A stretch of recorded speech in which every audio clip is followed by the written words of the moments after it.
First of all, welcome to this presentation. I will present you with a solution that enables you to reduce fraud in your organization. My name is Anders, and I will guide you through our solution and explain how it is working. Also, I will explain why you should be interested in solutions like this and what the value at stake is. I have worked with EG for about 1 year with advanced analytics. Before I joined EG, I developed more traditional BI solutions and data warehouses and made business analysis for the past 15 years. This presentation contains both theory and a demo of our product. Although this is an area with a lot of statistics involved, you are not you don't need to be an expert or have a background in statistics to follow the presentation. On the contrary, I will hold the presentation in words that everyone understands, with as little emphasis on statistical theory as possible. Instead, the business problem, how can we reduce internal fraud, be tackled in an effective way and in a way that every organization can benefit from. You are of course welcome to chat all the questions that you may have, and I will come back to them at the end of this webinar. I have developed this solution in EG, so hopefully I can give you an answer to all of your questions regarding this subject.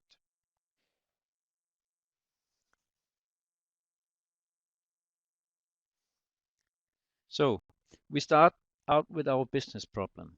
0.4% of revenue is deducted from your bottom line each year as a result of employee theft. The global retail theft barometer is just one of the sources for this finding. Multiple studies have been made which show the same pattern. You may argue that this fraud percentage is only valid in other regions of the world, like for instance Southern Europe. This is indeed not the case. All the Nordic countries have a fraud level that is more or less equivalent to the average level of internal fraud. In the bottom list, you can see how much this little innocent percentage will drain your bottom line. Just find your own level of revenue and see the corresponding estimated fraud. Almost all retail chains are facing a high competitive marketplace, and the battle is ongoing. The chains that can unlock the potential and reduce the share of employee theft will have a significant advantage compared to their competitors. This area is one of the important buttons that you can push to become more competitive and with no direct impact on your customers. The normal approach to advanced analytics is like this. You start out with a business problem, and then very quickly you need some data to build models that can analyze or predict the solution to the business problem.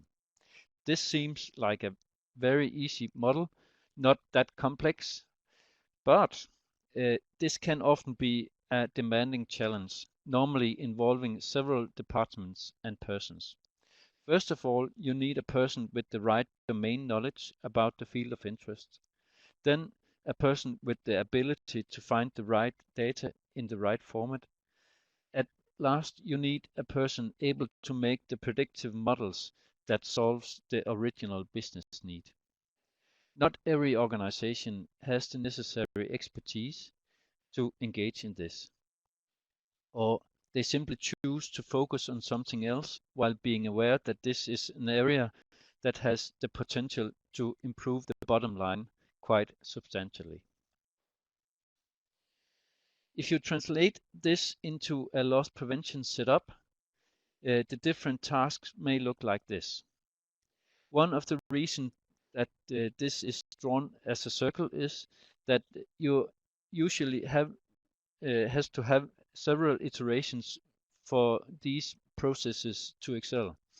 As a starting point, you are very seldom able to describe the business problem in a concise way that is necessary to filter out the right data in the right format. Normally, this takes many iterations, and this is time consuming. At the same time, no guarantee for success is provided, and of course, the same thing applies to the other processes. This is why we have integrated these previous steps. We have already built a solution, used the time and iterations it took to create the results you are looking for, making sure that the model is generalizable.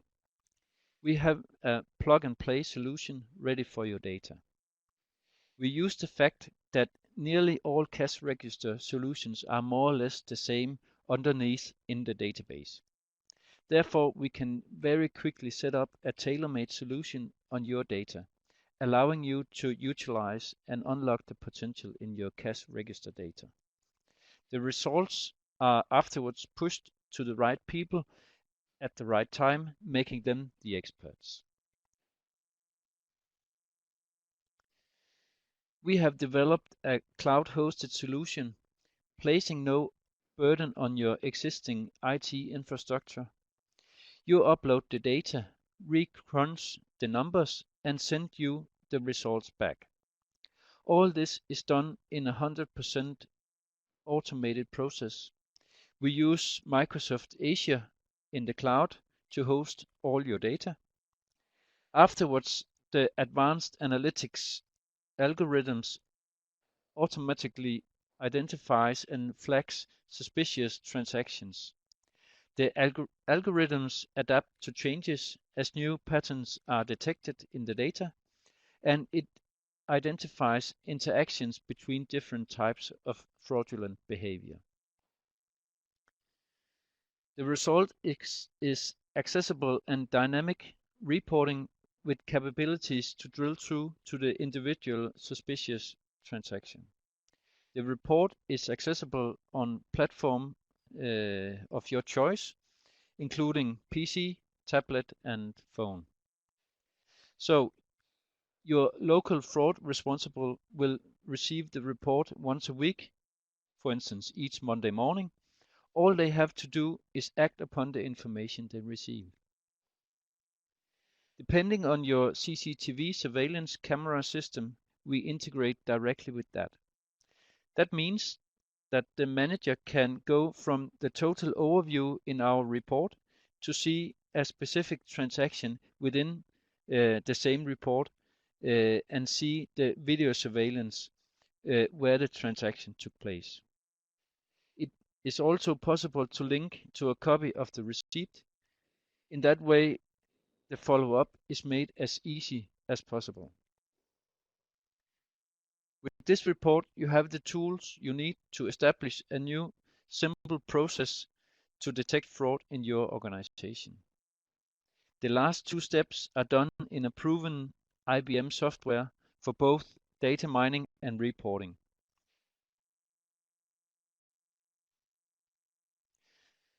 So what is fraudulent behavior? It can take many different forms, but we particularly look for different types of cash register transactions, including, for instance, employee discounts, where employees are buying products for him or herself or friends. Often we discount the products sold for individual use, but what about their family and friends? Then we have, for instance, return receipts. This is when customers return items bought previously. This is, of course, most often acceptable, but how can we be sure that the items that are included are actually returned in this process? There can often be a huge gap between what is paid out and what is actually received back as goods. Another example of these fraudulent behaviors are cancelled receipts, where a transaction is interrupted or aborted. Some creative cashiers use this form. to take money from customers when they cancel. Uh, they take the money from the customers and then afterwards cancel the purchase if they can see that the customer don't want to take the receipt with them. And of course, then the cashiers can put the money in their own pocket. Another form is price lookups. This can be used in a similar situation when customers ask for the price of a product and the cash register opens without a payment being made. This is just some of the examples that we are looking for in our solution. But there are also other types of fraudulent behavior that we take into account. To identify fraudulent potential fraud, retailers have to sift through massive amounts of cash register data. And even small retailers generate a lot of transactions each year.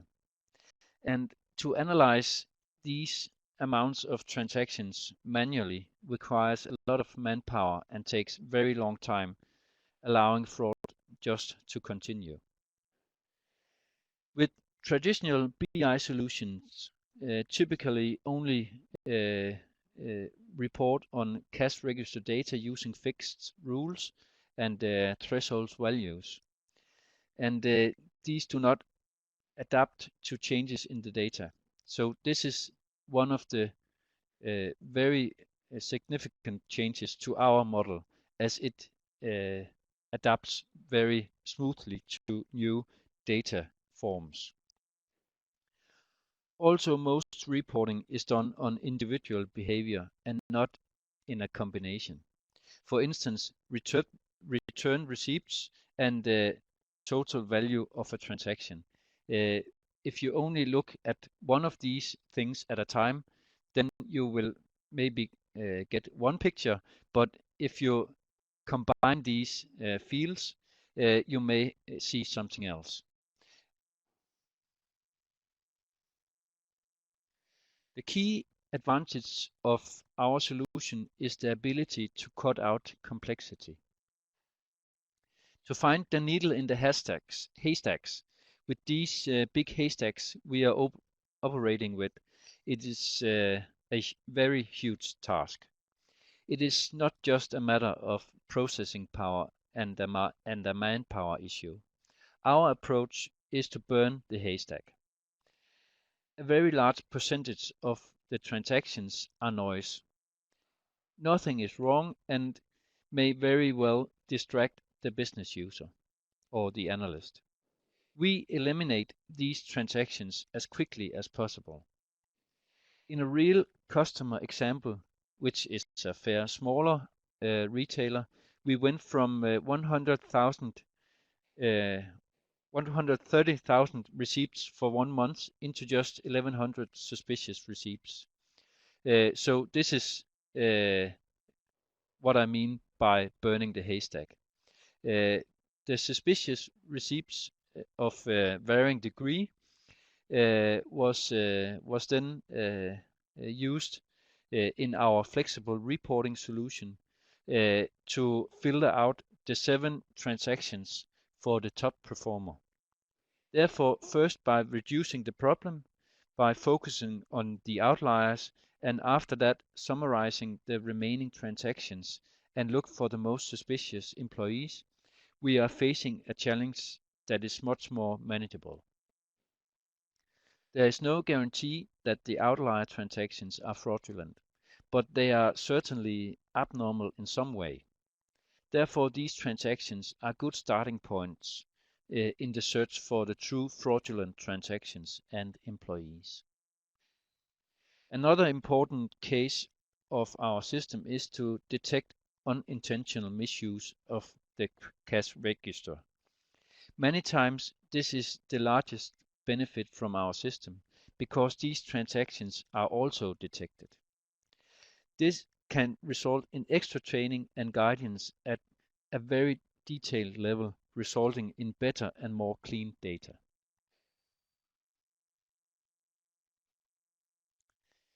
In a moment, I will show you a live demo of our report.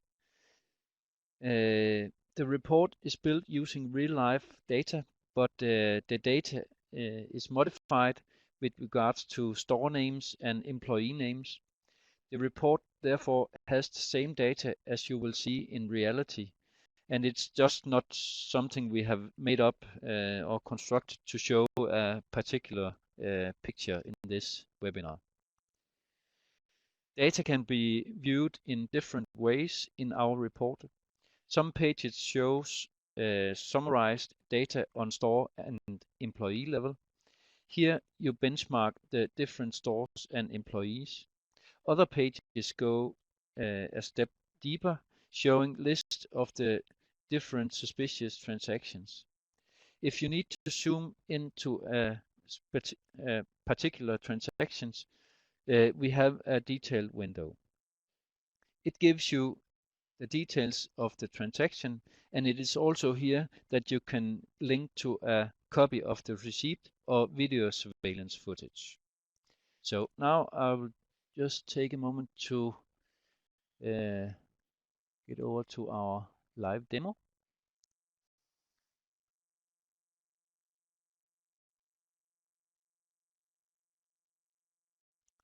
So this is our report with the actual data, but of course with the names changed. And in this report, you can see in the bottom how fraudulent the transactions are in average.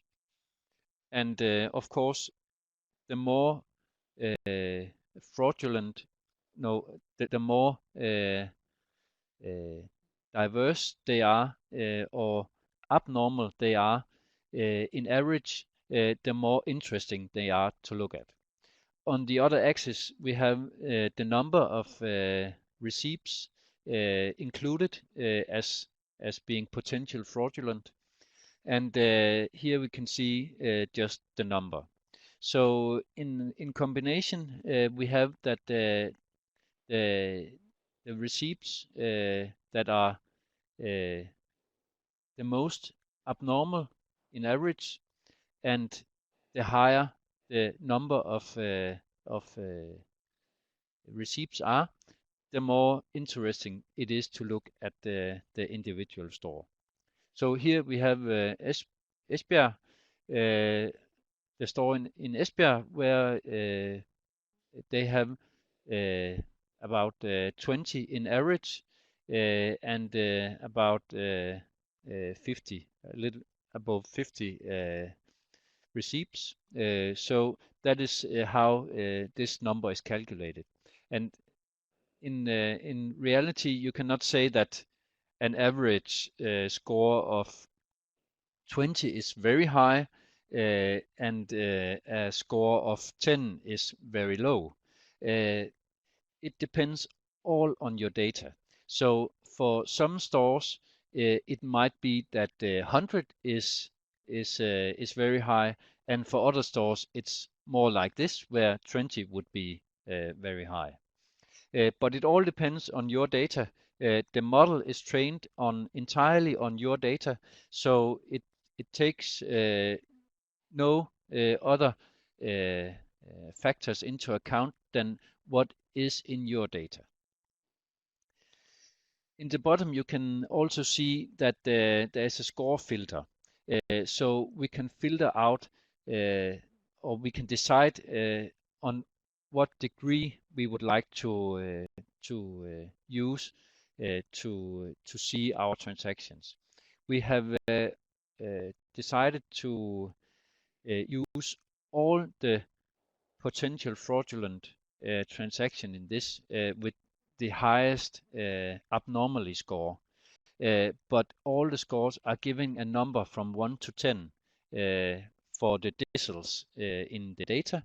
So if we use 6 like this here, we use the 50% most abnormal transactions to conduct our survey. But if we change down here, we can see that we are taking more transactions into account, but for now we can just stick to 50%. And it's not an accident that I have chosen to use this report from Esbjerg as the demo report, because this is the store that has the most, in average, most abnormal transactions.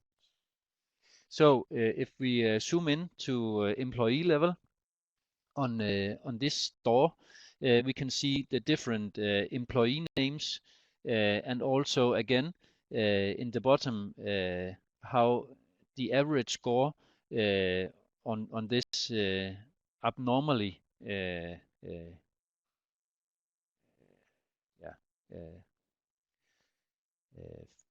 filter or axis is done. And on the other axis we see the number of receipts. So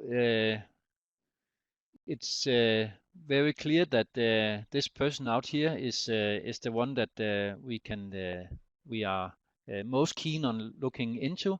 Of course, some of the other persons might also have some receipts that are of interest, but a good starting point is this employee here. So when we click here, we see the transactions that she has conducted that has the highest degree of anomaly, and we can very clearly see that there's this transaction here. There might be something that we need to look into, because the size of these squares show the potential in the individual transaction. So the bigger the square, the more important or the more abnormal the transaction is. So again, if we click on this, we will get into a transaction detail window where we can see the facts about this transaction. So we can see that it's for about 1,000 crowns, and it has 400 in anomaly scores. So we can already now see that it is very high compared to the other transactions. And down here we can see the three main reasons why this transaction is filtered out as very abnormal. And here we can see the reason. There is a discount amount of nearly 8,000. So on a receipt with 1,000, it's clearly a very high discount amount. So that is why this receipt is filtered out. And we can again see here that we have a transaction number if you would like to dig further into the details in your other systems, and you can see when it was done. And it's also in this window that you can link to surveillance footage. It's not built into this because it's only a test environment. But at the customer side, you would be able to click on this and to see the video surveillance that took place when the transaction was done. Also here you can click to see the actual receipt. So if you are not satisfied with the information that we have chosen for you, you can also see an actual copy of the receipt. We are very much we would very much recommend that this report is giving to not only the headquarter people, but also to the actual, for instance, store managers or something like that, and that might increment some demand for education. And although we have tried to make this as simple as possible and very intuitive for new users, we have in all screens we have a detail window or a help window where you can have a detailed description of what to do and how can you interpret these data here. So also as a last thing, I would like to mention that we also have this top 20 receipts with the highest number of scores, the most abnormal transactions you can see down here, and they are sorted on this score. But if you would like to sort in, for instance, on date, or you would on employee, you can do it as well here. So this was a very short presentation of our report, and now I will just come back to our other presentation.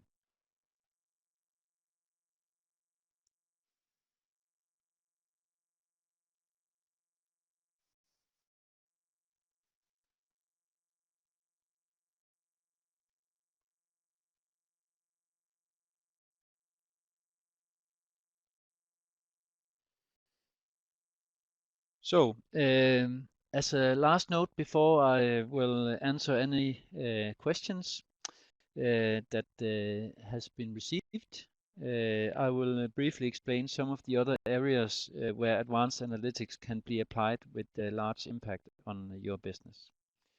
It could include, for instance, market basket analysis or promotional planning, or for instance, forecasting.